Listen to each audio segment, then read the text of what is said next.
반갑습니다. 저는 임수강이고요. 네, 초대해 주셔서 고맙습니다. 언젠가 한번 이렇게 방문을 해보고 싶었는데 사무실에 오늘 이걸 기회로 이렇게 오게 됐습니다.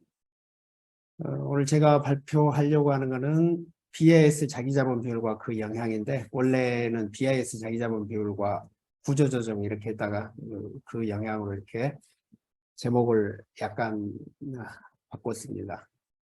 제가 지난해 민주노총에서 어떤 연구 프로젝트를 하나 받아가지고 하다가 거기에 이제 국제기구를 조사해야 하는 그런 파트가 있었습니다.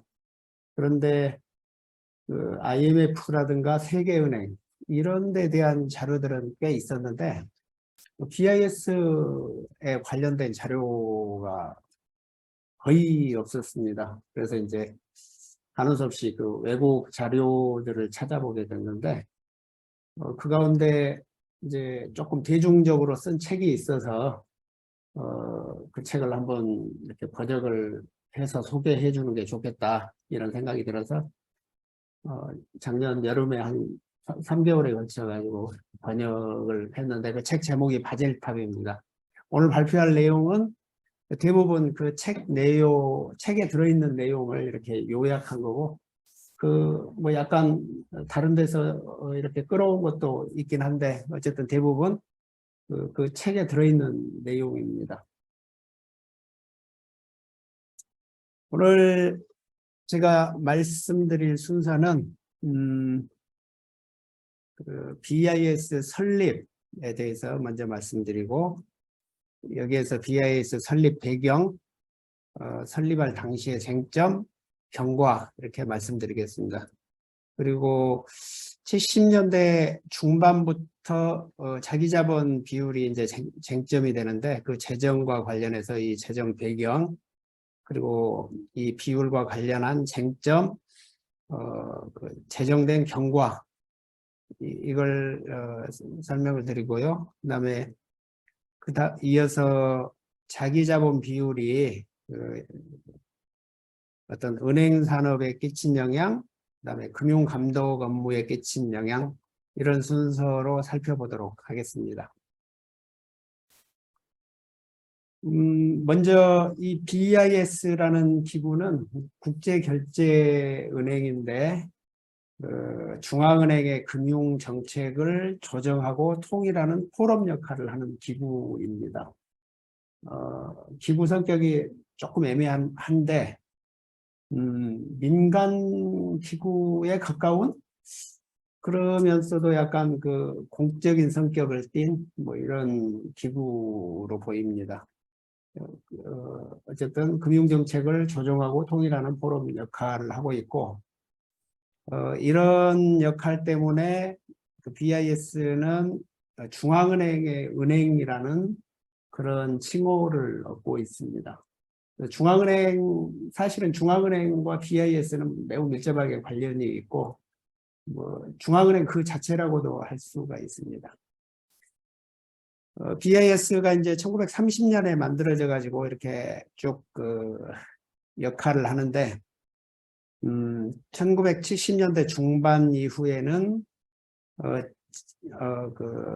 그룹 10이라는 BIS 내 기구가 있습니다. 그러니까 BIS에서 큰 역할을 하고 있는 중앙은행 10개가 모인 이 그룹 10인데 그 산하에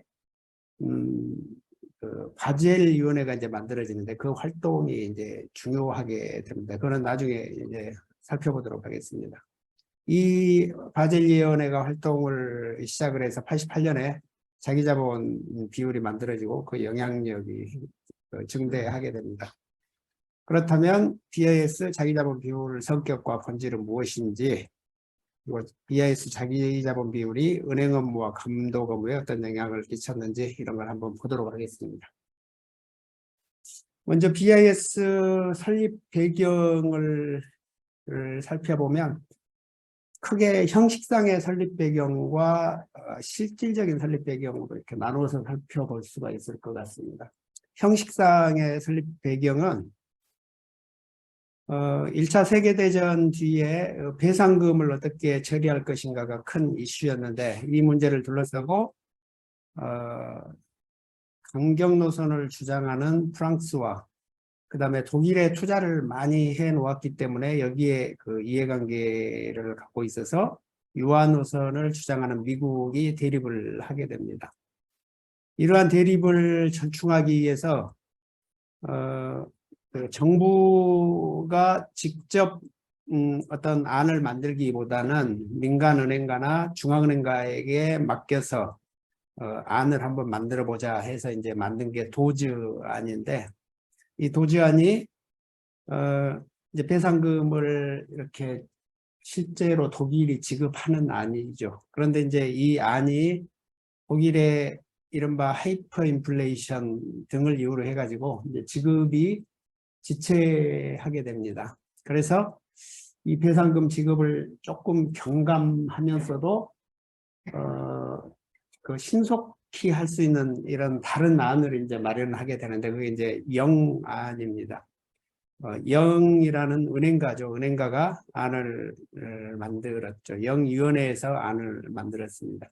이 안의 특징은 배상 청구권을 증권화하여서 민간 금융기관에 판매한다는 것입니다. 이게 이제 핵심이 청구권의 증권화죠.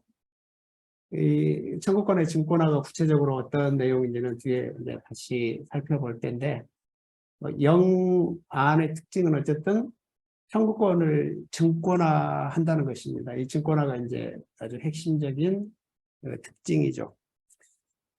이 영안을 실행을 하려면, 그러니까 청구권을 증권화를 하려면 이 증권을 발행하고 인수하고 또 판매를 담당하는 기구가 필수적입니다.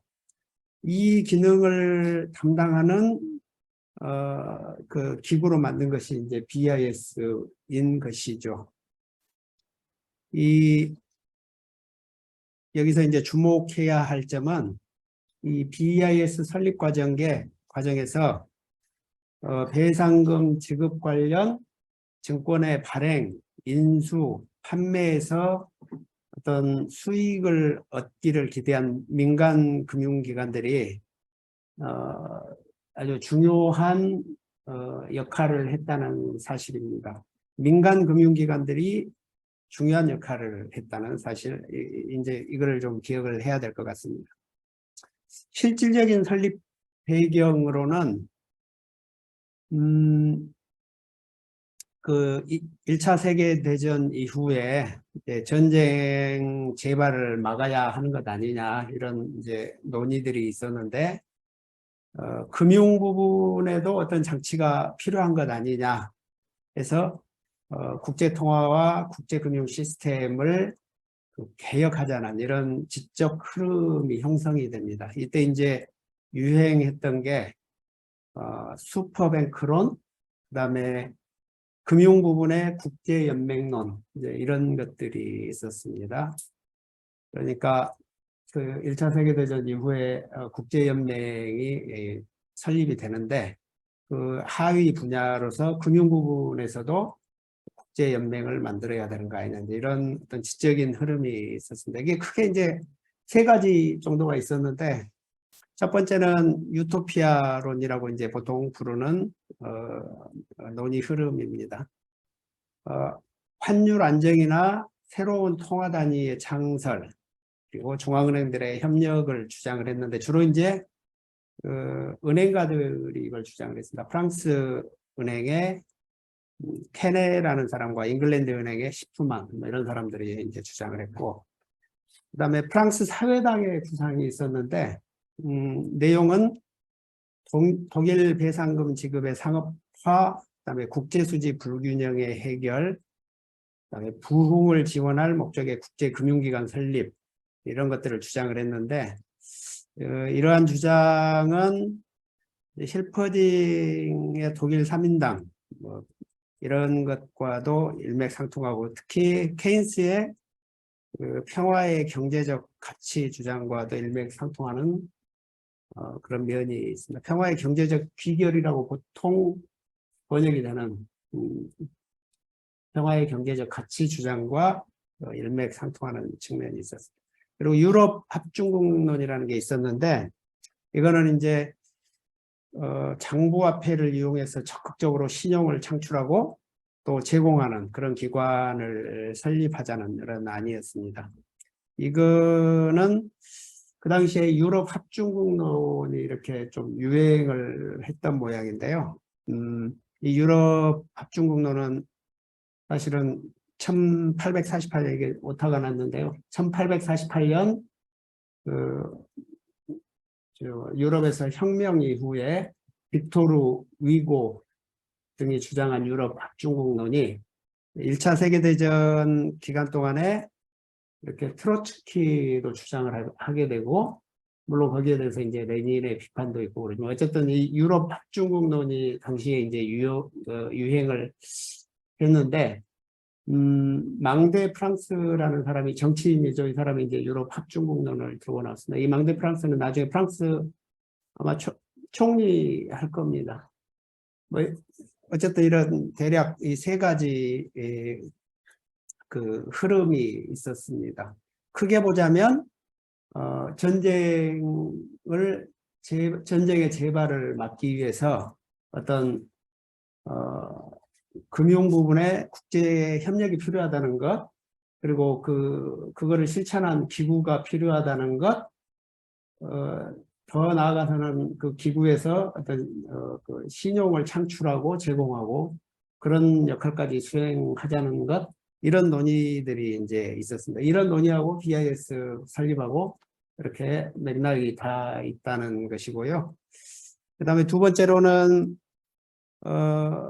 당시에 이제 자본의 국제 이동이 이제 크게 증가하게 됩니다. 특히 1920년대 그 미국 자본이 유럽에 이렇게 많이 옮겨가면서 이런 국제 자본 이동이 증가하면서 중앙은행들 사이의 협력의 필요성이 이제 커진 이런 측면이 있고요. 그 다음에 이제 은행가들 입장에서는 이 배상금 처리와 같은 이 국제 업무에서 은행의 이익을 독립적으로 지킬 기구의 필요성이 컸습니다. 사실은 이 마지막 부분이 이제 BIS가 설립되는 가장 그 핵심적인 요소라고 할 수 있을 것 같습니다. 어쨌든 이런 배경에서 이제 BIS가 설립이 됐고, BIS 설립 당시에 몇 가지 쟁점이 있었습니다. 몇 가지를 보면 이 BIS 기구를 설립을 해서 이 기구를 독일 배상금 관리에 한정할 것인가, 아니면 그를 넘어서 은행 기능으로까지 이렇게 확대할 것인가, 이런 쟁점이 있었는데, 물론 은행가들은 기능 확대를 희망을 했습니다. 그 다음에 BIS 신용 창출 기능을 허용할 것인가 말 것인가, 이런 쟁점이 있었는데, 이거에 대해서도 은행가들은 물론 신용 창출 기능을 허용하기를 희망을 했습니다. 지점을 설치할 것인가에 대해서도 쟁점이 있었는데, BIS는 본부만 둘 것인가 아니면 지점을 둘 것인가, 이제 이런 그 쟁점이 있었는데, 여기서 말하는 지점은 지점을 두자는 주장을 했던 곳이 영국이었는데, 영국은 본점을 사실은 이제 런던에다 두고 싶어 했는데 다른 여러 나라들이 반대를 하니 본점은 바젤에다 두되 지점을 런던에다 두어서 이 런던 지점을 사실상 본점 역할을 하려고 이제 했던 것입니다. 그런데 이제 프랑스가 반대를 해서 결국은 이제 이렇게 무산이 됐는데, 이런 쟁점이 있었고, 상업은행 기능을 허용할 것인가 말 것인가, 이런 거에 대한 쟁점이 있었고, 주주를 누구로 할 것인가, 민간에게 개방할 것인가 말 것인가, 이런 쟁점들이 있었습니다. 이런 쟁점들은 이제 처음 제안은 이제 배상금 관리에만 한정하는 것으로 했다가 기능이 점차 확대되는 이런 과정을 겪게 되고, 신용 창출은 허용하지 않았고 상업은행 기능은 허용을 하는 것으로 이렇게 결론이 났습니다. 주주는 중앙은행 주주에 한정하기로 했는데 나중에 어떤 무슨 사건이 있어가지고 뭐 일부가 민간에게 그 돌아가기도 하고 이제 그런 사건이 있었는데 어쨌든 원칙적으로는 중앙은행에 한해서 BIS 주주가 된다고 이제 결론이 내려졌습니다. 이런 쟁점들이 있었고요. BIS가 이제 활동을 하다가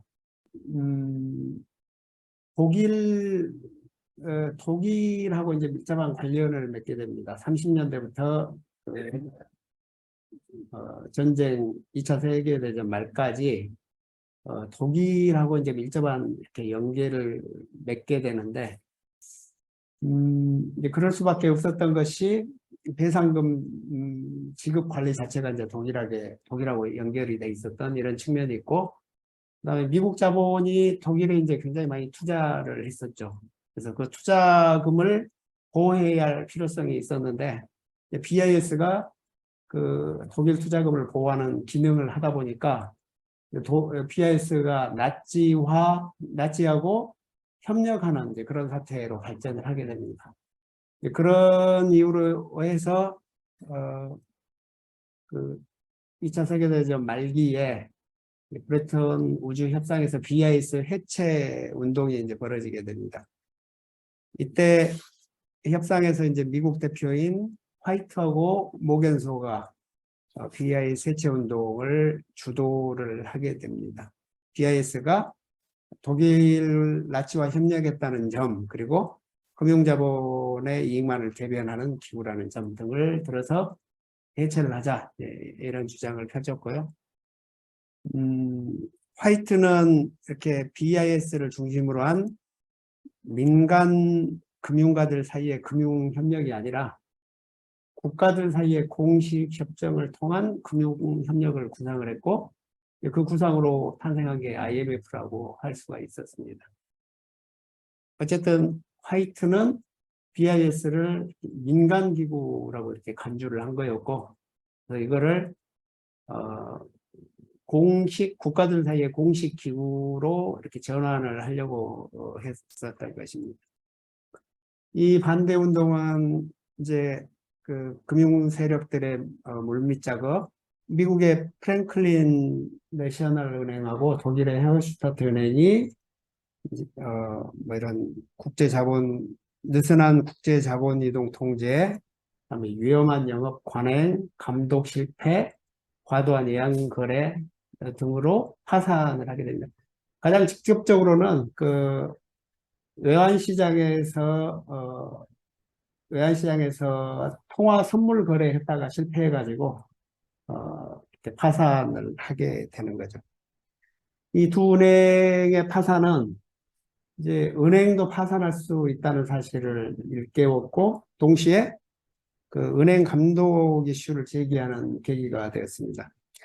이제 이 은행들은 다국적으로 활동한 은행이었는데 본사가 있고 지점이 있는데, 지점이 예를 들어서 사고를 치면 그 지점을 누가 감독할 것인가, 이제 이런 문제가 제기가 됐고, 그다음에 은행들의 영업 활동과 감독 관계는 어떠해야 되는가, 이런 쟁점들이 제기되는 계기가 됐습니다.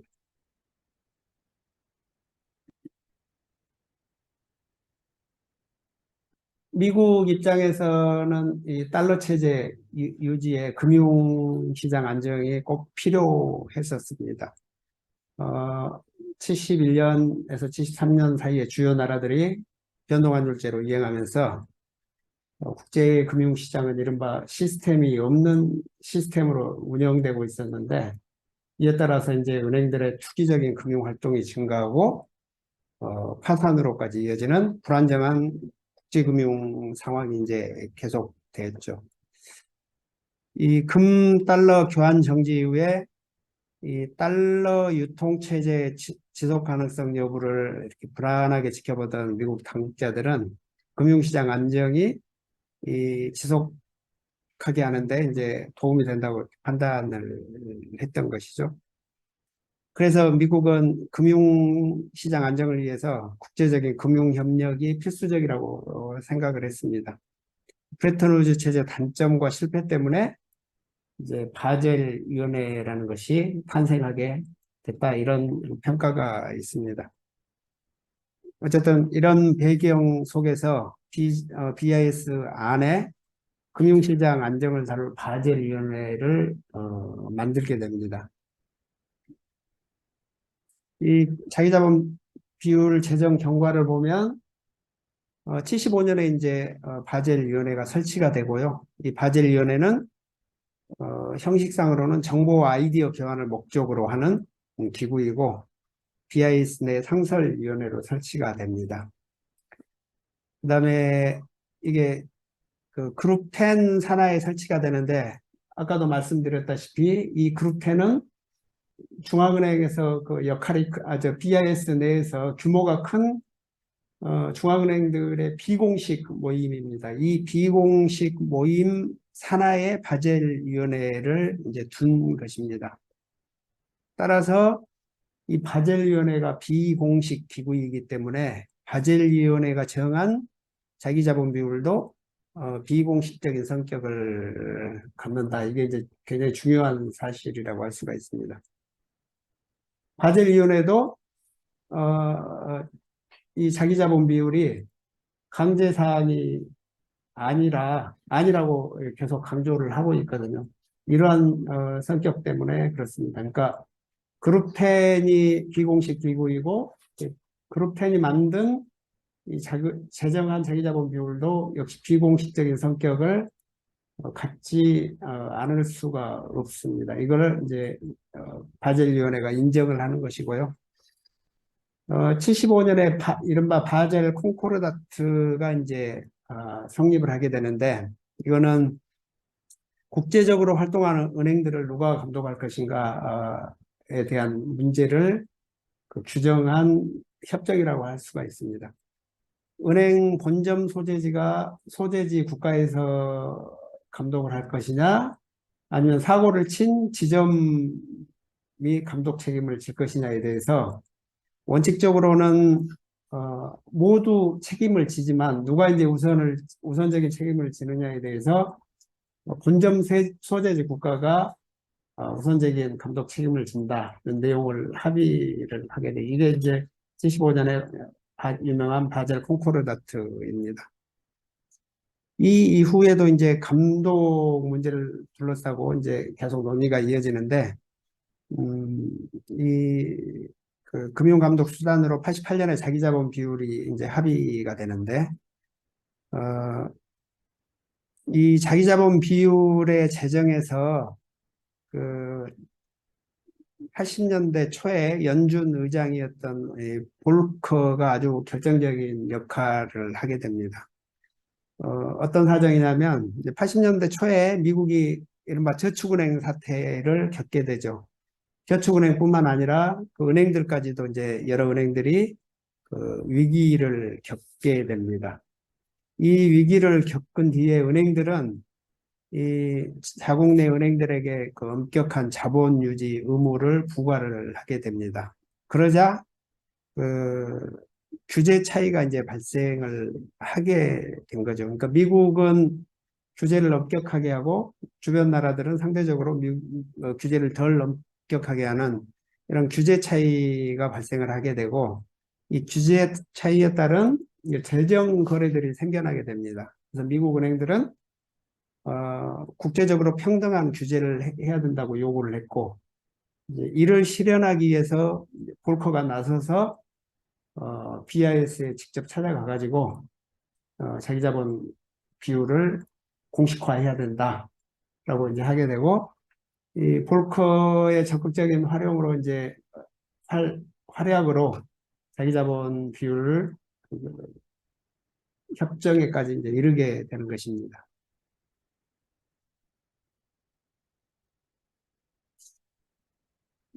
BIS 자기자본 비율이 끼친 영향을 보도록 하겠습니다. 크게 은행 산업에 끼친 영향과 그다음에 감독에 끼친 영향으로 이렇게 나누어 살펴볼 수가 있는데, 은행 산업에 끼친 영향을 보면 자기자본 비율이 은행의 영업 행태, 그다음에 은행의 안정성, 은행 산업 구조 등에 커다란 영향을 미치게 됩니다. 먼저 은행들 사이의 경쟁이 증가를 하게 됩니다. 이 국제적으로 영업하는 이 대형 은행들은 BIS 자기자본 비율 제정을 환영을 했습니다. 그 이유는 경쟁에서 이길 수 있다고 이렇게 판단을 한 거겠죠. 그리고 BIS 비율이 은행들로 하여금 위험자산보다 안전자산 중심으로 영업을 하도록 이렇게 강요를 했습니다. 다국적 은행들의 국채 투자가 증가를 하게 됩니다. 왜냐하면 국채가 상대적으로 그 위험이 덜하다고 이렇게 판단이 됐기 때문에 은행들이 국채 투자를 증가하게 되죠. 특히 가장 안전하다고 평가를 받는 미국 국채에 대한 투자가 증가하게 됩니다. 그리고 위험이 높은 기업 대출보다 상대적으로 위험이 낮은 가계담보대출 중시 영업을 하게 됩니다. 이것은 나중에 보겠지만 이제 우리나라도 외환위기 이후에 이제 이런 현상들이 나타나게 되는데 BIS 비율을 적용받는 모든 은행들에서 이제 이런 현상들이 나타나게 됩니다. 은행들이 경기 순행적인 영업 행태를 보이게 됩니다. 그러니까 그 경기 순환 사이클에서 기업들이 가장 어려울 때 오히려 대출을 회수하는 그런 영업 행태를 조장하는 효과를 이제 만들어내게 됩니다. 이런 그 영향을 끼쳤고, 그 다음에 은행 자본의 집중에도 BIS 자기자본 비율이 영향을 끼치게 됩니다. BIS 자기자본 비율은 경쟁력이 뒤떨어지는 은행 자본의 그 철수를 강요하고 또 쉽게 하는 이런 측면이 있습니다. BIS 비율이 이제 본격적으로 적용되는 90년대부터 은행 자본의 인수 합병이 글로벌 수준에서 전개가 되고 은행의 대형화, 겸업화가 촉진이 됩니다. 그래서 예를 들어서 영국 같은 경우는 뭐 한 대형 은행 뭐 5개 뭐 이런 식으로 재편이 된다든가 미국 같은 경우도 대형 은행들이 탄생을 한다든가 일본도 뭐 몇 개 은행으로 대형화되고 우리나라도 외환은행 이후 마찬가지 현상이 나타나는데 BIS 자기자본 비율이 끼친 영향과 밀접하게 관련이 있다. 그런 얘기입니다. 우리나라에 끼친 영향을 잠깐 살펴보면 그 IMF 외환위기 이후에 그 IMF 경제 프로그램을 작성을 했는데 협정문 속에 그 17항에 이제 모든 은행들의 바젤 기준 충족 이런 항목이 들어 있습니다. BIS 자기자본 기준을 모든 은행들이 충족을 해야 된다. 이게 이제 IMF와 협정문 17항에 이제 들어 있었고요.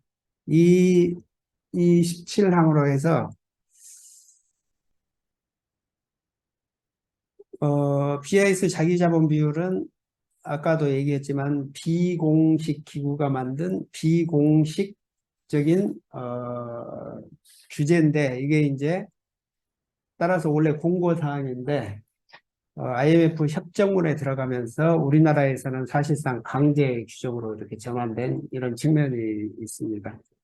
그래서 BIS 자기자본 비율이 강력한 이제 구조조정의 무기가 됐고요. BIS 자기자본 비율을 기준으로 해서 은행 파산, 수합병 등 구조조정이 전개가 됩니다. 은행의 대형화와 겸업화가 진전이 되죠.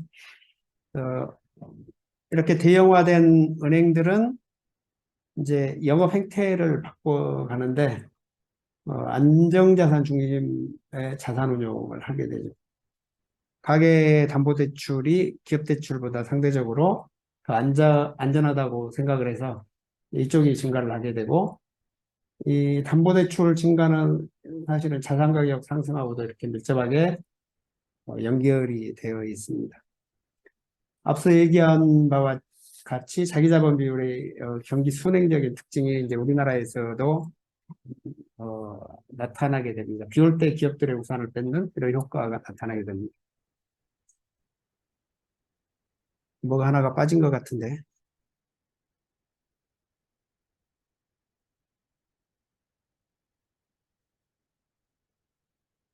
아, 죄송합니다. 이게 앞에서 이게 자기자본 비율의 쟁점이 빠졌는데요. 이거를 보고 넘어가도록 하겠습니다.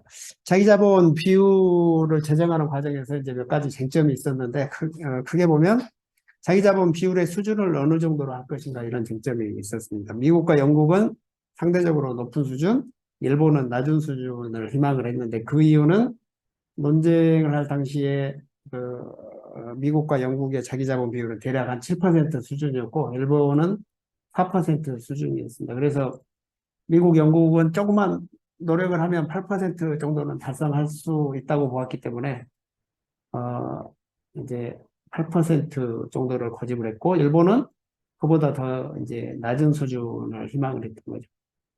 그다음에 안전자산 범위를 어떻게 규정할 것인가 이런 쟁점이 있었는데 안전자산 범위를 가능한 좁게 규정하려고 했던 미국과 영국을 한편으로 하고 넓게 규정하려고 했던 프랑스 및 기타 유럽 국가들이 있었는데 영국과 미국이 이렇게 안전자산 범위를 좁게 규정한다는 것은 안전자산을 가능한 좁게 규정하면 할수록 가장 안전한 자산으로 자금 운용이 이렇게 몰린다는 것입니다. 그런데 미국 국채가 이제 가장 안전하다고 이렇게 판단이 되었기 때문에 어, 미국은 이제 가능한 한 안전자산 범위를 좁게 하려고 했죠. 좁히면 좁힐수록 다른 나라 국채보다 미국 국채에 대한 은행들의 수요가 더 증가하기 때문이죠. 이런 쟁점이 있었고, 그다음에 주식 평가이익을 자기 자본으로 간주할 것인가 말 것인가 이런 쟁점이 있었는데, 일본은 자기 자본으로 간주해야 된다는 입장이었고, 다른 나라들은 이제 반대하는 입장이었는데, 왜냐하면 그 일본의 은행들이 당시에 이제 보유하고 있는 주식들이 장부 가격보다 훨씬 높은 평가 이익을 이제 내고 있었죠. 그래서 그 평가 이익을 자기 자본으로 간주를 하기를 바란 이런 측면이 있었습니다. 그 다음에 자기 자본 비율을 국제은행에만, 국제 영업을 하는 은행에만 적용할 것인가, 모든 은행에 적용할 것인가, 이런 쟁점이 있었는데, 일본은 되도록이면 이 적용 범위를 좁히려고 했기 때문에 국제은행에만 이제 적용을 해야 된다고 주장을 했고, 다른 나라가 이제 미국이죠. 미국과 영국은 모든 은행에 적용해야 된다는 입장이었습니다.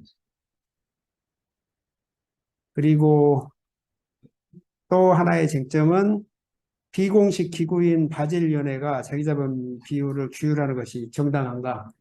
이제 이런 아주 그 근본적인 쟁점이 있었는데 여기에 대해서 2020년 우리나라 수학능력 시험 비문학 지문에서 6문제가 출제가 됐습니다.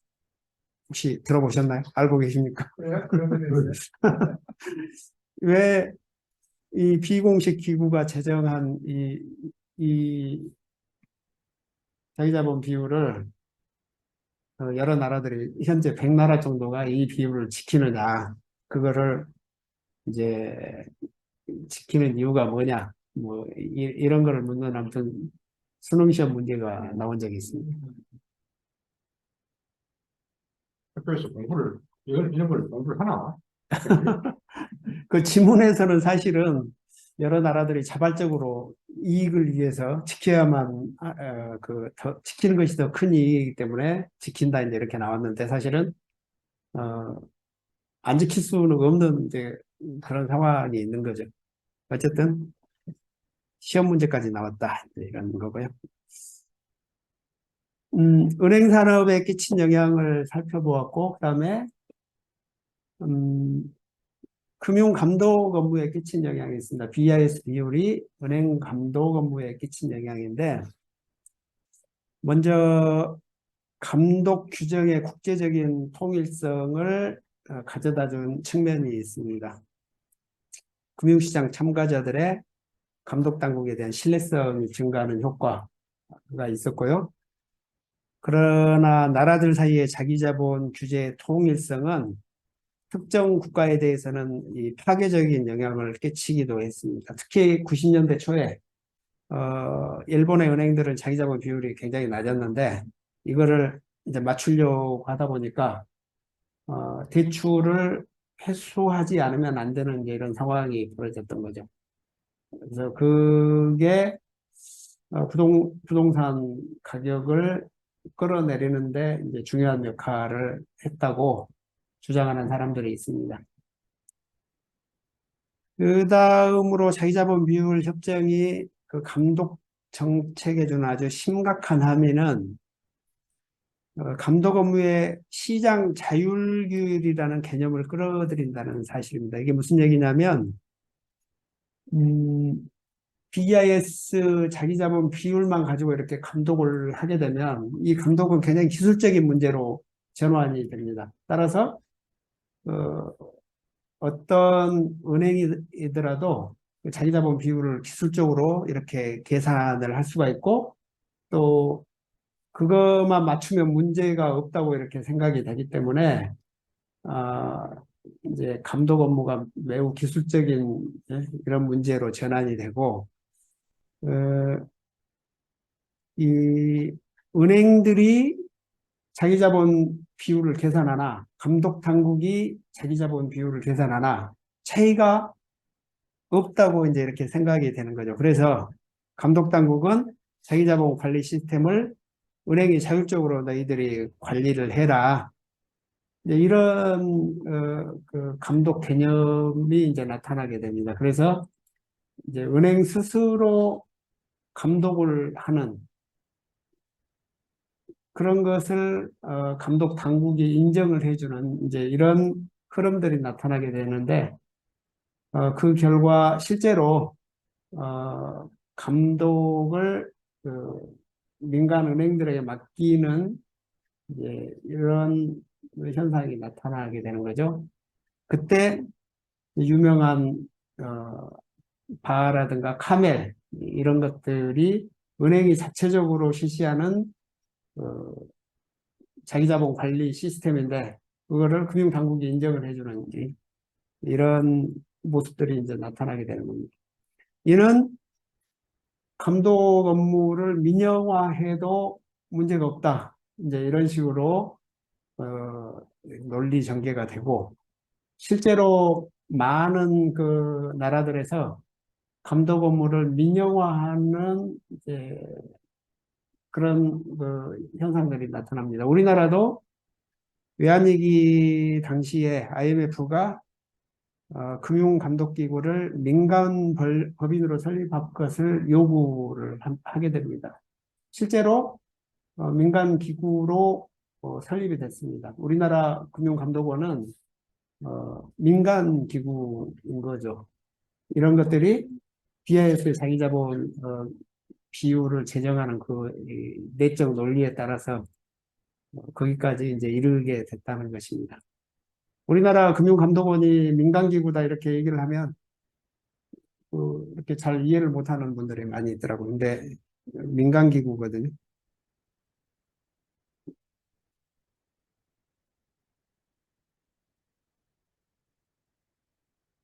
대략 BIS에 대해서 아주 간략하게 살펴보았는데요. 어, 가장 핵심적인 내용이랄까 메시지라면 BIS는 매우 그러니까 은행의 이해에 치우친 기구이고 또 BIS 내의 그 바젤 위원회가 만든 자기자본 비율은 비공식 기구에서 만든 비공식적인 규제라는 것입니다. 이게 굉장히 핵심적인 내용이고 따라서 어떤 BIS 비율을 적용을 해서 구조조정을 한다든가 이런 것들에 대해서 충분히 이제 문제 제기를 할 수 있는 그런 사항들이 많이 있습니다. 사실 IMF 이후에 우리나라는 BIS 자기자본 비율을 당연히 이거를 지켜야 되는 걸로 이제 다 인정을 하고 받아들이고 이랬는데 그 결과 뭐 은행이라든가 이런데 다른 금융기관까지 포함을 해가지고 엄청난 구조조정이 이루어졌는데 사실은 그러니까 희생을 훨씬 덜한 구조조정 방법을 택할 수가 있었는데 그렇게 하지 못한 측면이 있었다는 것입니다. BIS가 매우 중요한 기관이다. 우리 그 생활하고도 실제로 많이 관련되어 있다. 이런 걸 강조하면서 마치겠습니다.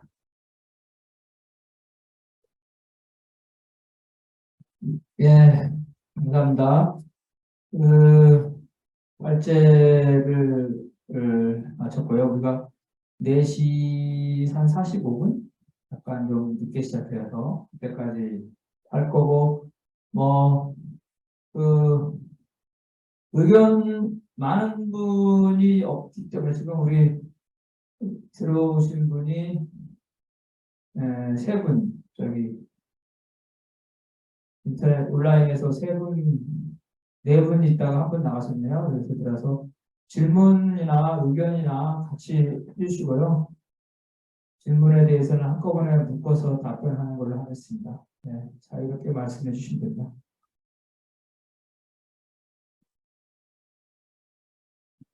주시죠. 제가 질문 좀 드리겠습니다. 예, 저 하태기입니다. 발제문을 몇개 주셔서 충분히 생각을 못할 생각할 시간이 없어서 뭐 이렇게 깊이 있는 토론이 쉽지는 않은 것 같습니다. 다만 혹시 일찍 주셨어도 이게 워낙 금융 문제가 쉬운 문제가 아니라서 제대로 얼마나 소화를 할지는 뭐 모르겠고, 그래서 저는 주로 이제 질문 위주로 몇 가지 말씀을 드리고 싶습니다.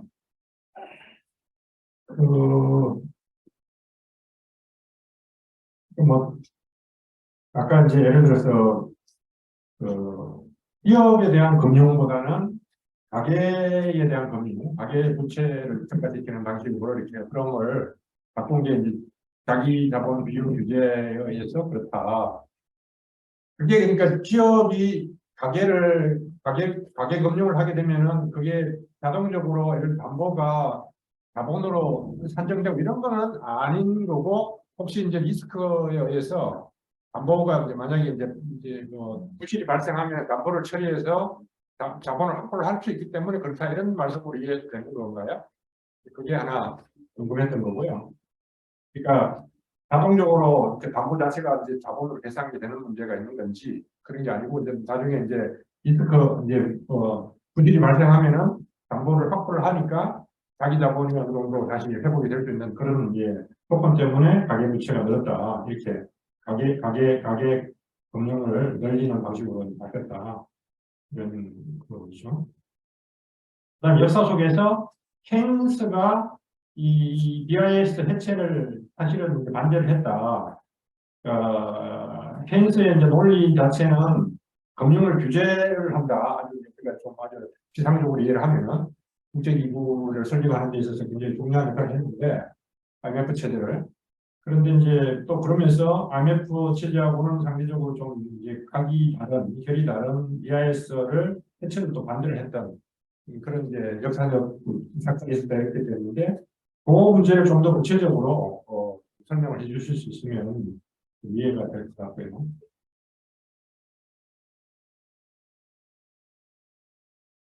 그러니까 이제 그다음에 이제 좀 이렇게 뭐랄까 할까 코멘트 같은 건데요. 이게 이제 코멘트 따로 할까요? 아니면 한꺼번에 할까요? 아니, 코멘트요? 네, 네.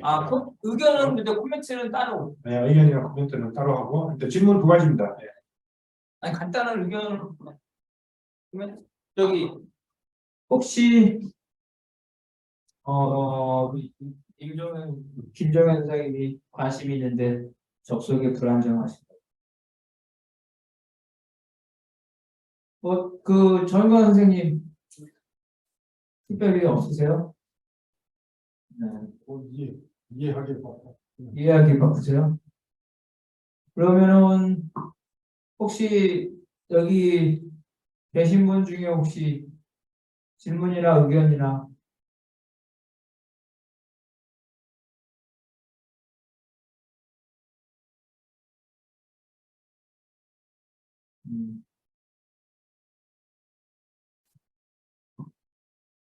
그러면은 질문도 없으세요, 선생님?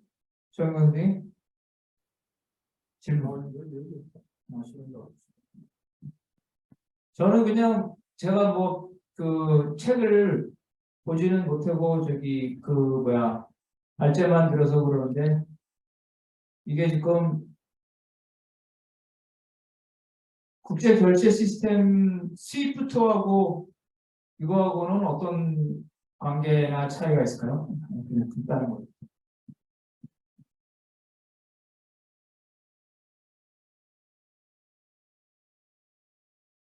선생님 두 가지 질문 답변해 주실까요? 세 가지 질문이 세 가지.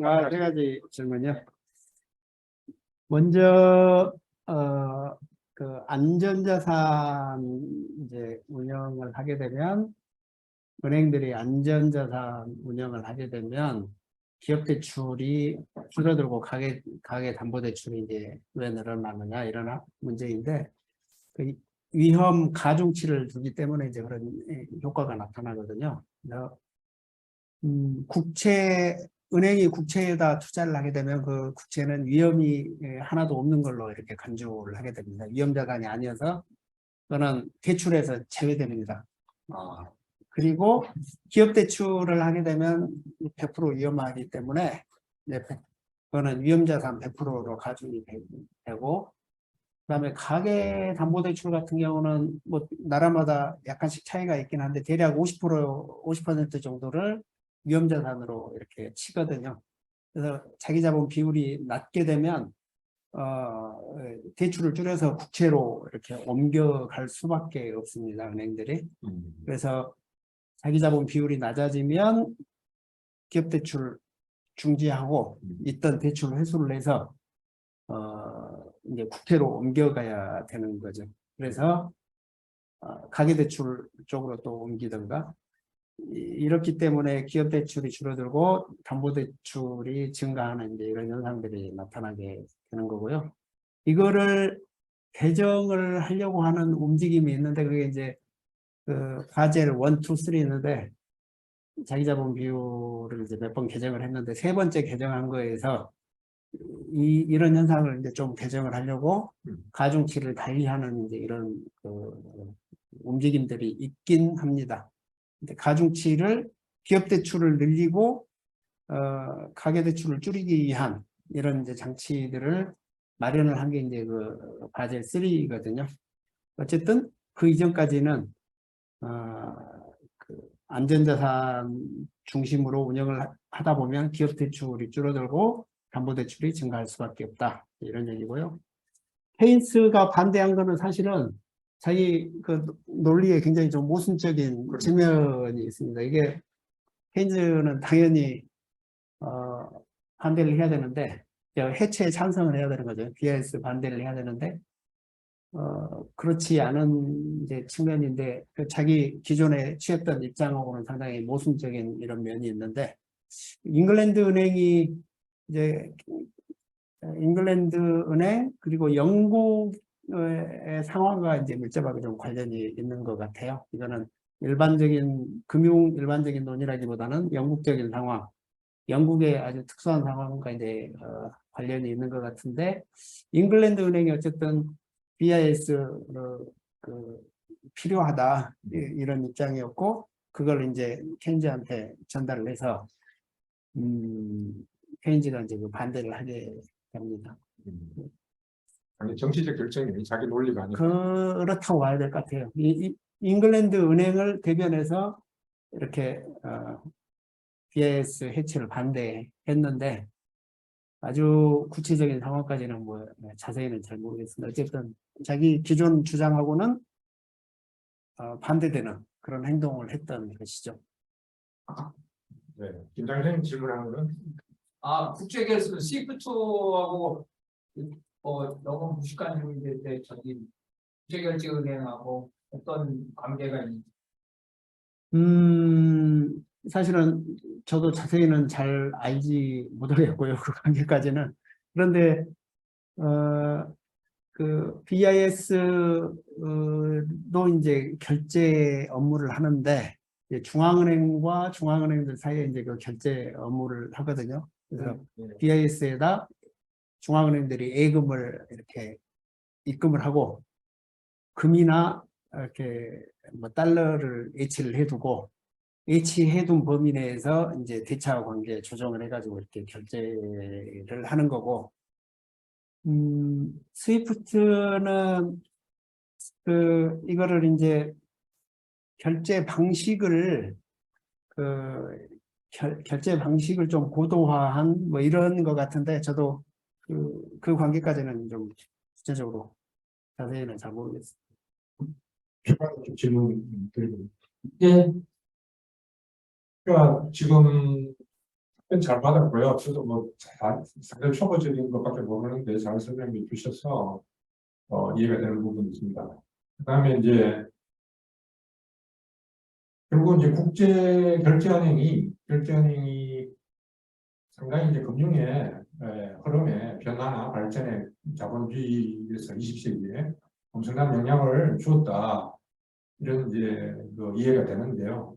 가계부채를 늘리는 이제 직접적인 영향을 주었다든지.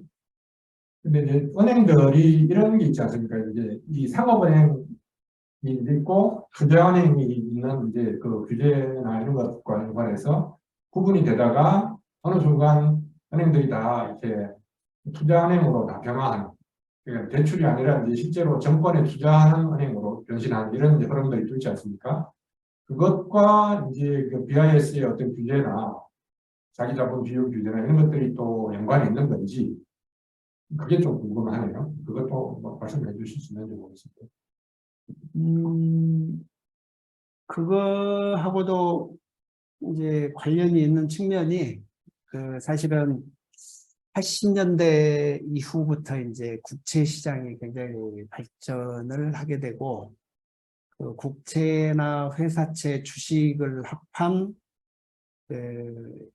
그것만 합친 금융자산 비율이 80년에는 GDP하고 그 자산이 1대1이었거든요. 근데 그게 2000년 되면 1대4로 이제 이렇게 늘어나게 되는데, 그러니까 국채 시장이 최소한 20년 동안 4배 이상 이렇게 팽창을 한 거죠. 국채나 이렇게 회사채. 근데 그걸 주도했던 게 사실은 그 공공기관들이죠. 연금, 뭐 기금 뭐 이런 데라든가 우리 샤넬가 쓴 금융의 세계화 그 책에도 이제 나오는 내용이긴 한데 그거를 이렇게 공공기관이 주도한 이런 측면이 있고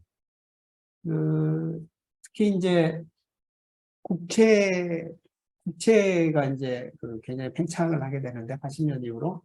근데 국채가 팽창을 한다는 거는 그거는 결국은 이렇게 대부분 연기금이나 이제 은행들이 사줘서 이렇게 되는 거고, 은행들이 실제로 투자은행 기능을 스스로 하는 이제 이런 쪽으로 이제 발전을 하게 되는 거죠. 은행이 지주회사로 이렇게 막 변화하는 이유 가운데 하나가 은행 산하에 투자은행을 두기 위해서 이제 이렇게 지주회사로 전환하는 그런 쪽으로 발전을 하게 되는데 우리나라도 이제 마찬가지죠. 그게 이제 국채 시장이 팽창을 한 것과 밀접하게 관련이 있는데 그 국채 시장 팽창을 가능하게 했던 조건 중에 하나가 바로 이제 BIS 비율이 영향을 준 측면이 있는 거죠. 그래서 증권 시장이 팽창한 게 자기자본 비율하고도 관련이 있다고 이렇게 볼 수 있을 것 같습니다. 예, 그래서 이 또 다른 질문인데요. 이어지는 맥락이 있는데 예를 들어서 아까 가계부채가 증가했다는 게 다른 논자들은 BIS와 연관을 안 하고도 뭐 자본주의 발전 과정에서 이게 이제 가계소득에 대한 제2의 축치다. 막스가 얘기하는 개념 같은 거 넣어가지고, 그러니까 상업적인 기업 자본 대 자본으로서, 그러니까 이제 금융자본이 산업자본에 대한 어떤 또 잉여가치를 이윤을 이제 분배하는 게 이제 고전적인 금융의 기능이라면, 여기에 이제 어떤 한계가 있었기 때문에 가계부채 자, 이제 그 공산주의자 인매 가계부채를 이제 통해서 이제 개인 소비자, 결국 이제 노동자죠. 노동자들도 2차적으로 이제 수탈하는, 착취하는 이런 이제 시스템을 자본주의가 발전할 수밖에 없었다. 막 이런 논리들이 있지 않습니까? 이런 것과 이제 BIS와도 연관이 되어 있고, 또 이제 단체문에도 나와 있지만은 유로 커런시 같은 게 이제 유로 달러라고 또 해서 뭐 중동 석유 달러나 이런 것과 연관해서 그 변동 환율제로 만들어지는 계기도 되었고, 또 여러 가지 이제 뭐 복잡한 얘기인데 이런 것들이 다 이제 BIS하고 연관이 되어 있는 것이고, 방금 이제 제가 또 질문 드렸던 대로 투자은행화하는 흐름도 BIS와 연관이 되어 있고, 이런 것들이 물론 이제 뭐가 먼저냐, 뭐가 원인이고 뭐가 결과냐, 과정에 어떻게 또 매게 되느냐 이런 것들이 굉장히 이제 복잡한데, 이 오늘 발제문이나 이런 속에서는 어쨌든 그런 이제 팩터들에 대해서 연관 관계들이 잘 이렇게 지적이 되어 있고 나열이 되어 있는 것 같습니다. 그래서 굉장히 이제 이해하는데 유용한데요. 이제 질문은 그래서 이제 이런 식의 어떤 이제 과정에서 20세기의 자본주의의 변화나 발전 또는 이제 금융화 또는 금융자본주의의 변화나 발전과 연관해서 이제 BIS가 상당히 많은 영향을 끼쳤다 이렇게 이해를 할 수가 있는데, 그래서 이제 이런 이제 디테일한 또는 이제 팩터적인 관점들을 이제 우리가 놓고 결국은 어떻게 이제 개념화해서 어떤 이제 자본주의의 이런 변화, 저런 변화, 금융적인 측면에서 금융화 내지는 금융자본주의의 변화와 이 BIS의 어떤 이제 흐름과의 연관성 이런 것들을 어떻게 개념화할 수 있는지 이게 가능하신지 그런 게 하나 이제 궁금합니다. 이것도 역시 질문이네요. 예. 그 답변하기 전에요. 다른 사람도 그 김정현 선생님이 또 관심이 많고, 김정현 선생님 잘 들리세요? 김정현 선생님. 예, 잘 들리는데 그 인터넷 때문에 일단 그 필요할 때만 소리 키겠습니다. 뭐 질문이나 의견 지금은 안 하시고요. 어, 책을 꼼꼼히 알고 간단히 읽었는데 일단 다른 질문 나오는 거 보고 제가 좀 정리해서 질문이나 견해 한번 드리고 싶은 것들이 있습니다. 네, 간단히 준비해 보겠습니다. 네, 그 거의 저기 여기 계신 분들이 이제 질문이나 이런 거는 한 것 같고요. 아까 제가 물어본 거를 한번 제가 찾아보니까 그 스위프트는 주로 거래한 거고, 그다음에 그 감시나 제도 감독 감시한다고 보면 어쨌든 그렇고, 그러면은 우리 김정 선생님이 생각하실 동안에 하태 선생님이 얘기한 걸 잘 듣다가 하태 선생님이 관심이 많으니까 얘기하시면 될 것 같습니다. 제가 답변을 드릴게요. 그러니까 이제 가계 대출인가 한 게 자본주의의 일반적인 발전의 결과인 것 아니냐 이제 이런 거고, BIS가 없더라도 그런 이제 일어날 수밖에 없는 그런 현상이지 않느냐 이제 이런 건데요. 마찬가지로 그 BIS가 은행들의 대형화를 촉진을 했다고 그랬잖아요. 그러니까 자본의 집중을 촉진을 한 건데, 이 자본의 집중 과정도 사실은 BIS가 없더라도 이렇게 저절로 나타날 수 있는 현상이지만, BIS 자기자본 비율로 해서 그게 이제 촉진된 측면이 있었던 거는 이제 부인할 수 없는 이런 측면이 있었던 거고, 가계대출에 대해서도 마찬가지로 설명을 할 수 있을 것 같아요. 이렇게 자연적인 흐름에 대해서 어떤 촉진제 역할을 자기자본 비율이 했다 이렇게 설명을 할 수가 있을 것 같고, 그다음에 그 가계부채하고 관련해서는 이제 이런 측면을 좀 고려를 해야 될 필요가 있는 것 같아요. 뭐냐면 이제 가계부채를 개인들이 가계가 이렇게 부채를 진다 그러면 그 목적이 무엇이냐, 어떤 목적으로 가계부채를 이렇게 가계부채가 생성이 됐느냐 이렇게 따져보면 일단 소득이 부족하다면 그 생계비 대출을 받아야 되는 거거든요. 생계비 대출을 받아서 그 소득의 부족 부분을 보충을 한다 이제 이런 건데 가계부채를 이렇게 조금 안으로 들어가서 따져보면 가계대출 가운데 생계비 대출은 매우 적은 부분밖에 차지하지 않거든요. 가계대출은 대부분 그 생계비 대출이 아니고 자산을 늘리기 위한 목적의 대출이거든요. 우리나라 가계부채도 이렇게 안으로 들어가서 살펴보면 생계비 대출은 전체 매우 적은 부분입니다. 전체 대부분은 자산을 늘리기 위한 목적이고 가계대출을 빌려가는 사람도 가계대출을 일으키는 사람도 대부분 부유층이고 소득이 낮은 사람은 가계대출에 접근 자체를 못하니까 아예 빌릴 수가 없거든요. 소득이 부족한 사람은 가계대출을 일으키는 것 자체가 이렇게 불가능한 조건이죠. 우리나라에서는.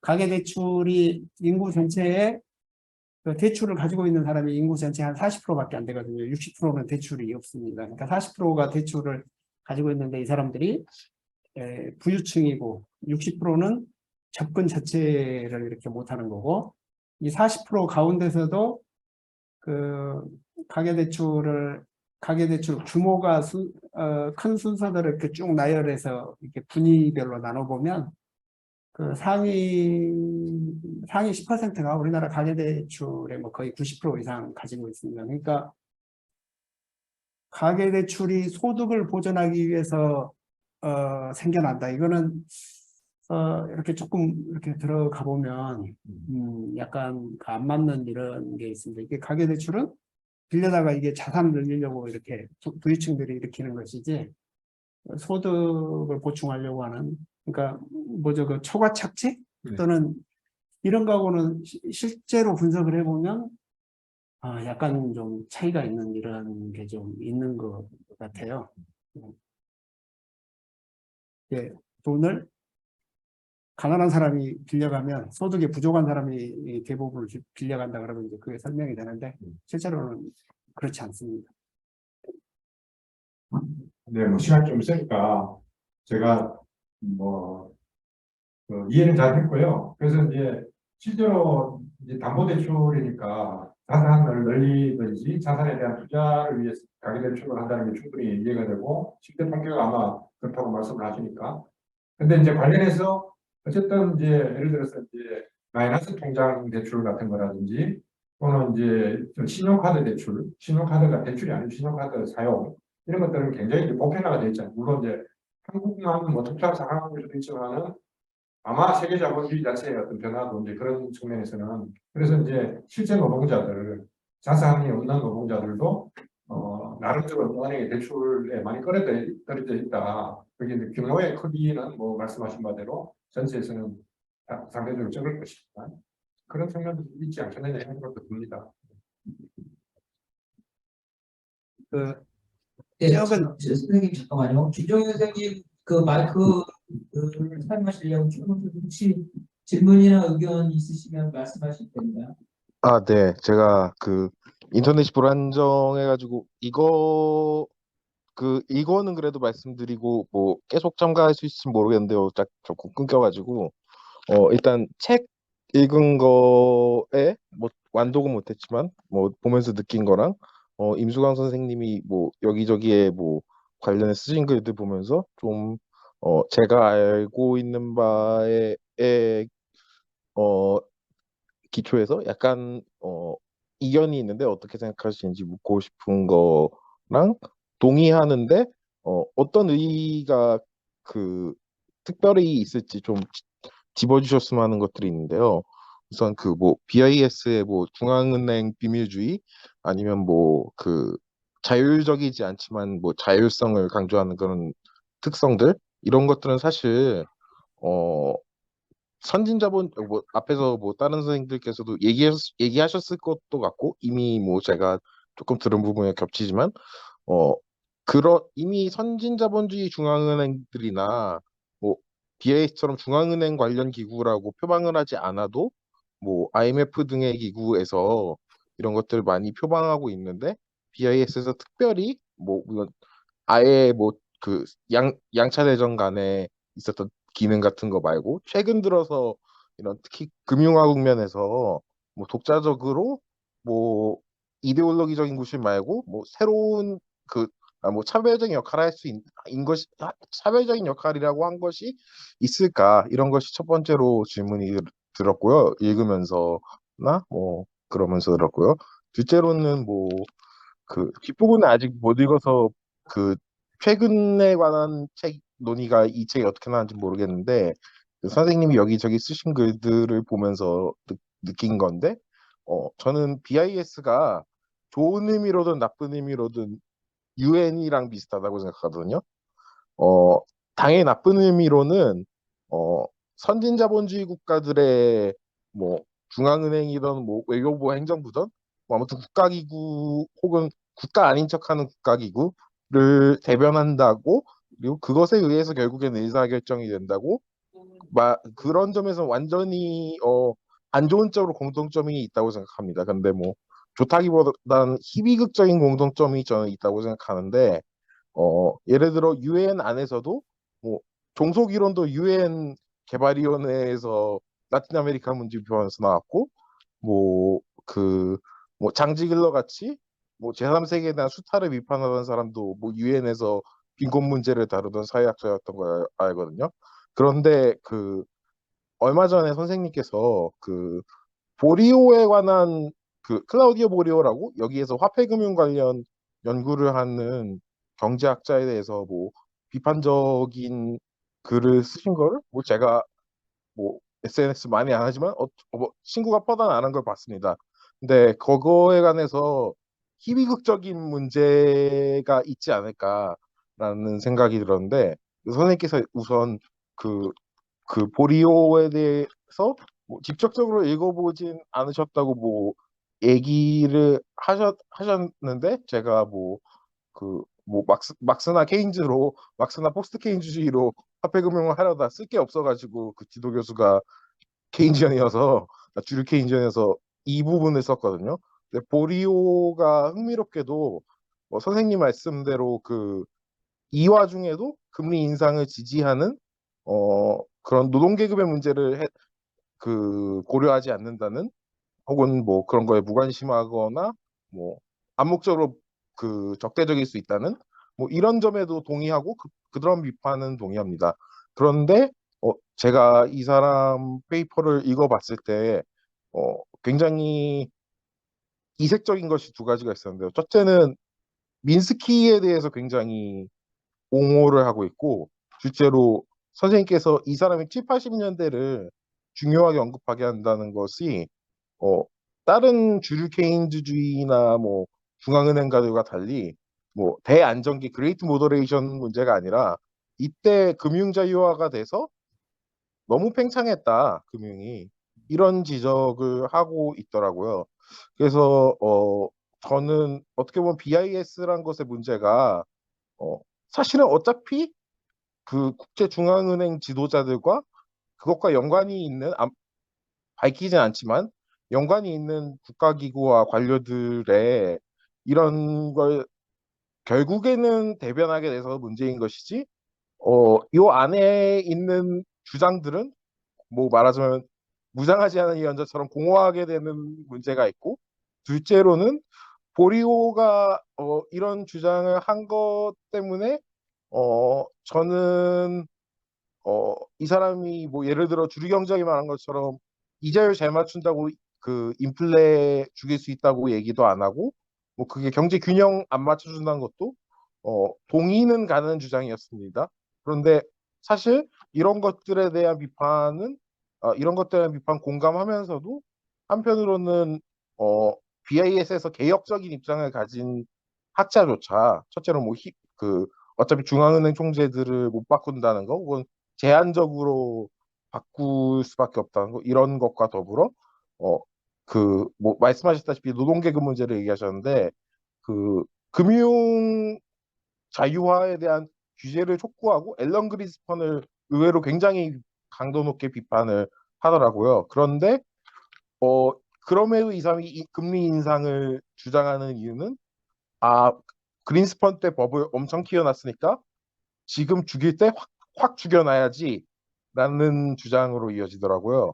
그러니까 저는 한번 이런 비판 그 선생님의 기본적인 문제의식에 동의하면서 이 사람들이 금융 건전성을 주장하고 심지어 금융화에 상당히 주류경제학자치고 노골적으로 비판한다고 쳐도 결국에는 금융의 안정성만을 얘기하고 결국에는 어떤 방식으로든 자본가들의 안정성을 이야기하기 위해서 금융이 적당히 규제돼야 된다라는 이야기에서 멈추기 때문에 금리 올리고 나서 이게 노동자들에게 어떻게 됐는지 이런 것들에 대한 문제들을 어, 완전 무시해버리는 게 약간의 통찰에도 불구하고 치명적인 어, 이데올로기적 문제를 난다고 생각하거든요. 이 사람은 자기 딴에는 뭐 금융자본가들의 이데올로기에 반대한다고 뭐 보리오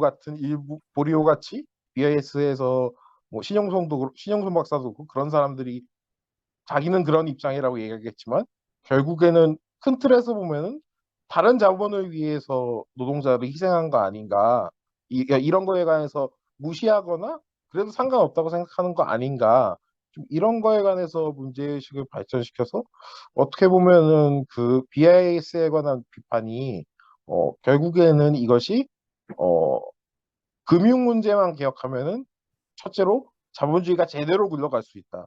둘째로 제대로 굴러가는 자본주의가 노동자 계급이나 그 밖에 여러 서민들과 뭐 그 밖에 뭐 빈곤한 빈곤한 영세 사업자들 이런 사람들에게 충분히 도움이 될 수 있을 것이다라고 말하자면 뭐 마르크스가 프루동을 비판하던 것처럼 그런 은행이나 화폐만 개혁하면은 뭐 자본주의가 다 괜찮아질 것이다.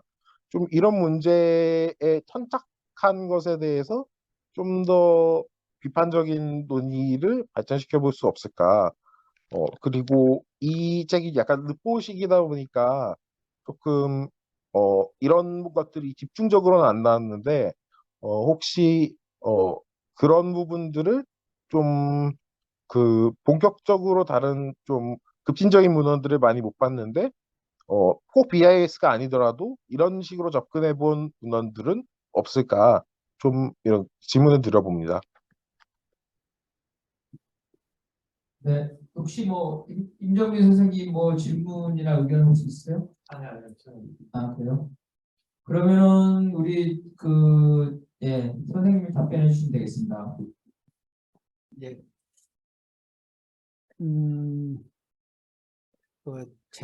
제가 번역한 책을 소개하면서 어떤 기자가 BIS가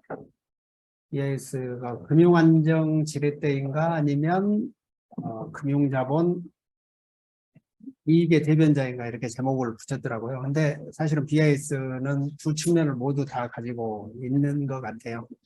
그러니까 자본주의 국가들이 이렇게 분할이 돼 있는데 이익을 위해서 협력을 해야 되는 이런 측면들이 이제 분명히 있는 것 같고요. 그게 이제 BIS를 통해서 이렇게 이루어지고 있는 거고, 그럼에도 이제 협력을 하는 과정에서도 어쨌든 금융의 이익을 위해서 이제 역할을 하게 되는 그런 측면이 있는 것이죠. 그리고 고리오 말씀을 하셨는데 이제 이 사람은 아무튼 최고 이데올로기죠. 그런데 금융의 이익을 옹호를 한다고 하더라도 그러니까 어떤 금융의 장기적인 이익을 옹호를 하는 것이지, 그러니까 모든 금융 실제적으로 일어나고 있는 사건들에 대해서 금융에 유리한 쪽으로 이렇게 해석을 하거나 옹호를 하거나 그렇지는 않을 것 같아요. 실제로 그러니까 90년대에 미국이 그린스펀 풋 이런 거 해가지고 거품이 계속 커지고 있을 때 BIS는 이 거품을 사전에 뭐죠? 이게 거품을 좀 빼야 되는 이런 작업이 필요하다고 이제 얘기를 했거든요. 그래서 이제 아시다시피 그리스펀 같은 경우는 거품이 터질 때까지 그 거품을 키워도 상관없다, 이제 이렇게 주장을 한 거고, 여기에 대해서 보리오 같은 경우는 거품을 계속 키우면 안 된다. 적정하게 거품을 이렇게 바람을 빼는 이런 장치들이 필요하다, 이런 식의 얘기를 한 거죠. 그래서 뭐 BIS 뷰와 패드 뷰 이제 이런 것들이 탄생을 한 건데, 그런 측면에서 보자면 상대적으로 어떻게 보면 어, 상대적으로 저 연준에 비해서는 조금 더 뭐랄까요? 좀 더 어떤 식으로 표현을 해야 될까요? 연준보다는 좀 더 덜 자산가 편에 선, 그렇다고 볼 수도 있을 것 같아요. 그리고 아시아 금융 위기를 계속 경고를 한다든가 이제 이런 측면들이 있는데, 이런 것들이 장기적으로 이제 금융에 이익이 된다는 것이고, 이제 그린스펀 같은 경우는 이제 바로 그 눈앞에 벌어지는 그런 사태에 대해서 이렇게 금융을 옹호를 하는 이런 측면이 있었던 것 같아요. 그래서 이 BIS의 역할이 우리가 이제 금융자본의 이해를 대변한다고 하지만, 그거는 이런 장기적인 이해이지 눈앞에 벌어지는 사건 하나하나들에 대해서 모두 이렇게 그 금융자본 편에 서는 것은 아니다, 이렇게 말씀을 드릴 수 있을 것 같아요. 그리고 질문하셨던 거를 제가 그래서 뭐 다만 뭐 오히려 이런 것들이 보여주는 거는 뭐 중앙은행 정책 간의 개혁적이라고 할까요? 아니면 뭐 이자 소득자들에 대해서 조금 박하게 정책을 펼쳐야 된다고 때로는 말하는 측면이 있더라도 그것만 얘기하면은 뭐 마르크스가 푸르동을 비판했던 것처럼 뭐 은행 가지고 그 체제를 다 바꿀 수 있다고 생각하는 거가 되는 거 아닌가라는 거를 보리오를 인상 깊게 읽었다가 뭐 말씀하신 것처럼 그 금리 인상 같은 거를 아무튼 간에 구조조정, 금융 구조조정하기 위해서 건전하기 위해서 필요하다고 말한 걸 보고서 그 느낀 거가 아까 마르크스 프루동 비판처럼 그리고 선생님께서 얘기하신 것처럼 결국엔 계급 문제 같은 것들을 이야기하지 않고 금융 문제 같은 것들만 이야기하면은 뭐 결국에는 뭐 아무리 뭐 개혁적인 척을 해도 진정으로 그 자본주의에서 그 뭐지 분배 문제로서나 위기에 취약한 사람으로서 취약한 계급으로서나 심지어 자본주의 자체의 위기를 막는 데서나 어 그런 데에서 도움이 안 된다는 거를 좀 많이 깨달았는데, 역서에서는 약간 이런 것들이 좀 산발적으로 나오는 느낌 같은 게 있어서 어 그 관련돼서 뭐 좀 더 종합적으로 볼 수 있는 것들이 혹시 있나, 뭐 아시는 게 있는지 좀 여쭤보고 싶은 게 하나가 있었고, 그리고 둘째로는 아까 얘기한 것처럼 BIS가 그 제가 그 뭐 여기에 금융 안정화 구실이 있지만 중앙은행을 대변한다는 거, 뭐 자산가들을 대변한다는 거가 굉장히 제가 생각했을 때 제가 혼란스러웠던 거 잘 정리해 주셨다 생각합니다. 그런데 이런 것들을 볼 때, 이런 것들을 말할 때 한편으로는 결국에는 이 기구 안에서 아무리 뭐 개혁적인 그 연구 결과를 내봤자 BIS 내부의 뭐 연구 결과가 어떻든 간에 결국에 이 기구 자체든 뭐 기구랑 상관없이 국제금융을 휘두르는 거든 그거는 뭐 연준이나 뭐 영란은행 뭐 여기에 BIS의 클럽에 초대받은 뭐 그런 소규모의 그 통화정책 당국들과 관련 은행들, 관련 중앙은행들 이런 것들에 있다는 거를 좀 잘 폭로하면서, 여기서 좀 좋은 얘기하는 사람이 있어봤자 유엔 안에도 개혁적인 사람들이 있었던 것처럼 그게 아무 소용없다라는 거를 좀 그 뭐라고 해야지, 이런 것까지 얘기해야 뭐좀그 깊이 있는 비판이 될 수 있을 것 같다는 생각이 들었는데 좀 어떻게 생각하시는지 왜냐면 저자가 제가 뒷부분은 못 읽었지만 약간 BIS를 약간 무조건 이상한 데다라고 생각해가지고 이걸 읽고 나서 BIS에 대해서 사람들이 알고 보면 생각보다 좋은 놈들이잖아라고 오해를 할 수 있을 것 같아요. 그런데 좋아 보이는 것조차도 별 의미가 없거나 영향이 없다. 이런 것들에 대해서 지적하는 게 더 날카로운 비판이 아닐까라고 고민을 하고 있었습니다. 그런데 그냥 그 번역하신 책처럼 노골적으로 그 성격을 비판하는 게 그 좀 더 효과적인 비판일까? 뭐 이중적 성격에서 결국에는 어느 쪽으로 가는가 이거를 뭐 가능하다면 다 얘기할 수 있을 땐 다 얘기해보는 게 더 정교한 비판일까? 뭐 이런 것들을 좀 고민이 되더라고요. 그런 거에 관해서 좀 어떻게 생각하시나? 예. 예, 예, 그 저희가 50분 정도는 끝날 텐데 그래서 아무리 길어도 뭐 7분, 6분 이 안에 가지고 우리 윤정 선생님이 답변하시고 마지막으로 뭐 하실 말씀 있으시면 하고 그러면 될 것 같습니다. 네. 예. 제가 번역한 책은 그러니까 이렇게 연구서나 학술서가 아니고 저널리스트가 조사를 해가지고 약간 이제 네네. 약간 소설처럼 쓴 책이거든요. 그래서 에피소드 중심으로 이렇게 이제 엮여져 있어서 뭐 이렇게 GIS를 비판은 하고는 있지만 이렇게 뭐 학술적으로 깊이 있게 다루고 있지는 않습니다. 이제 그런 책은 다른 데서 이렇게 찾아봐야 될 것 같고요. 그 GIS를 조금 학술적으로 다루는 데가 보니까 그 정치경제학적으로 다루는 사람들 뭐 그런 그 뭐죠? 헬라이너 에릭 헬라이너하고 관련된 사람들 뭐 이런 사람들이 조금 그 BIS를 이렇게 깊이 있게 연구하고 그런 결과물을 내놓고 이런 거는 제가 본 적이 있거든요.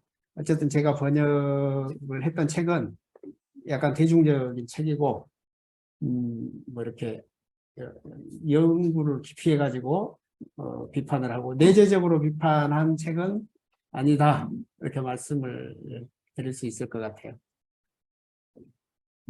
저기 시간이 없는데 제가 좀 예, 예. 뭐 코멘트 정도로 예, 예. 말씀 좀 드리고 싶습니다. 발제 보고 저도 책도 봤는데 그래서 우리가 BIS 국제결제은행이라는 데가 반민족, 자본주의적인 자본가들의 어떤 기구라는 성격. 중앙은행이 사실은 이제 우리가 알다시피 영국은행이나 그다음에 미국 연준이나 이렇게 반자본이고 반은 국가적인 성격, 공적인 성격 이런 것들을 이제 혼재하고 있는 역사적으로 발생할 때부터 실제 지금 이제 상황도 그렇고 여기도 이제 지금 보니까 이제 지분 같은 게 이제 중앙은행이 각각 가진다든지 그러니까 이제 민간기구 비슷한 거죠. 그래서 아까 계속 강조하신 바가 이제 비공식적인 어떤 규제 같은 게 있다. 근데 이게 이제 자본주의 어떤 역사적인 발전 과정에서 일어나는 이제 하나의 이제 해프닝일 수도 있지만 굉장히 이제 어떤 본질을 드러내주는 그래서 그런 것들을 많이 특히나 이제 금융감독기구조차도 민간기구다. 우리나라 금융감독원 같은 게 이제 좀 처음 알았는데 이런 것들이 굉장히 중요한 시사점을 주는 것 같습니다. 그리고 이제 책 관련해서 저도 이제 굉장히 좀 이제 불만스러웠습니다. 뭐냐면은 이게 뭐 19세기 고전 소설 읽듯이 에피소드 위주로 어떤 사람이 어디서 무슨 밥을 먹었고 무슨 얘기를 나누고 이런 것들을 쭉 나야 하는데 전혀 이제 사회과학적인 내용이 아니라 그래서 이제 읽어도 굉장히 꼼꼼하게 읽고 길게 읽어야 되는데 그런 게 아니라 차라리 하나의 논문으로 이 핵심을 좀 얘기를 해주면 싶었는데 오늘 이제 발제문에서 이런 것들을 잘 주시는 것 같고요.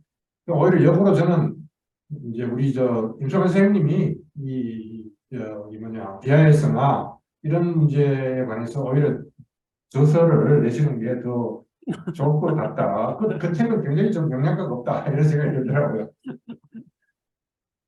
어떻게 뭐 저기 임성 선생님 뭐 간단하게 1, 2분이라도 마무리 발언 하시겠어요? 예, 예, 예, 예. 이제 제가 이 BIS에 대해서 이렇게 번역해야 되겠다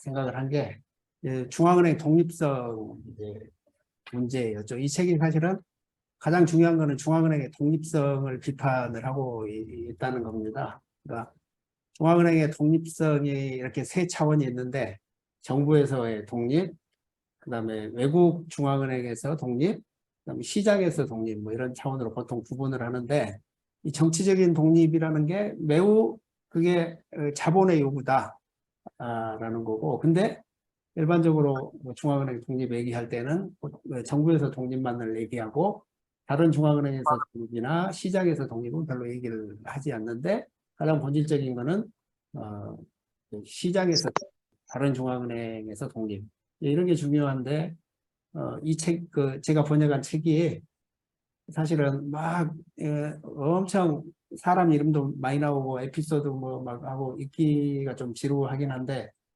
전달하고자 하는 핵심 메시지는 중앙은행은 이 정치적으로 독립할 수 없다. 정치적인 독립은 결국은 자본이 요구하는 거지 대중이 요구하는 것은 아니다. 이제 이런 거를 전달을 하고자 하는 게 이제 핵심 메시지라고 할 수가 있습니다. 그래서 번역을 하게 됐는데 사실은 중앙은행 독립성 뭐 이런 문제는 제가 오늘 별로 얘기를 안 했는데 그 책에서 이제 전달하고자 하는 거는 핵심적인 거는 이제 그 중앙은행 독립성이고 그러니까 중앙은행 독립성이나 BIS의 어떤 성격 본질 뭐 이런 거에 대해서 조금 우리나라에서도 좀 관심이 생겼으면 좋겠다.